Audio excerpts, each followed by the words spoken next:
présent ici dans cette salle. C'est un plaisir de vous retrouver. Non, c'est un plaisir. Après la revue 2019 qui a été marquée. La compétitivité, la DGSFC. La DGSFC est le trait d'union entre l'activité liée à l'intégration sous-régionale. Alors nous avons la parole à monsieur le chef de mission de la commission de l'UEMOA, l'évaluation de la méthodologie d'évaluation de cette revue. Merci beaucoup. Bonjour à tout le monde. Je suis le secrétaire d'édition du président de la commission de l'UEMOA. Donc, du travail. Tout à l'heure, nous allons faire ensuite, nous allons rappeler la méthodologie. La méthodologie du rôle. Pour ceux qui nous prennent pour la première fois, donc après quoi, donc, nous allons rentrer dans tout ce qui concerne la gouvernance économique et la convergence sectorielle et les projets programmes.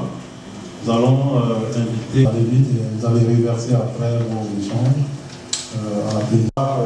Ne pas faire attendre longtemps les projets programmes qui sont sur le régime de la gouvernance économique et de la convergence.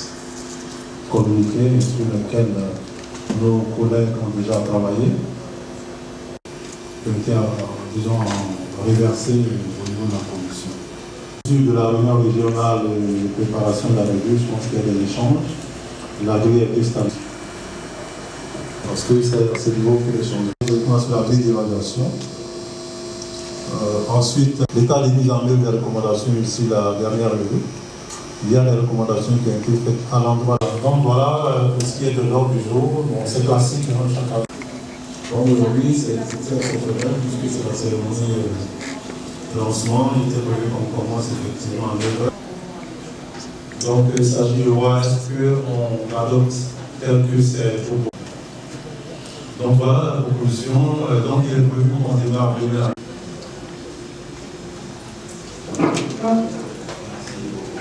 Monsieur le chef de mission, nous sommes à Dakar le matin, il y a des embouteillages. Donc prévoir le démarrage des travaux à 8h30 et l'habitude c'est de démarrer les réunions à 9h.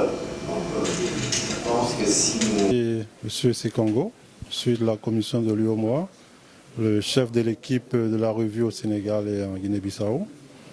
Nous sommes là aujourd'hui pour la 7e édition de la revue annuelle des réformes politiques et programmes communautaires.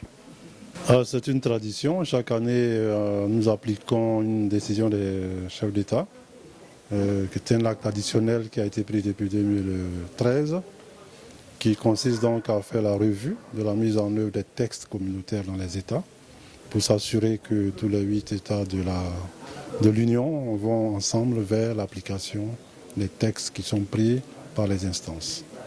Qu'on peut attendre, au sortir de cette réunion annuelle, on espère que le score pour le Sénégal va s'améliorer encore, puisque à la dernière édition, le Sénégal était à environ 74% du taux de mise en œuvre des textes. Nous espérons que cette année, on fera un bond vers l'application 80% et pourquoi pas plus, pour s'assurer qu'on va dans la même dynamique vers l'intégration. Les États sont notés sur la gouvernance, la bonne gouvernance, la convergence économique, marché commun, concurrence, etc. Sur le pacte de convergence. Ils sont également notés sur les réformes sectorielles, santé, agriculture, mines, énergie, télécommunications, transport, etc. Les États également sont appréciés par rapport à la mise en œuvre des projets programmes. En l'occurrence, pour le Sénégal, cette année, nous avons 10 projets que nous allons évaluer. Nous avons 113 textes communautaires également que nous allons évaluer cette année.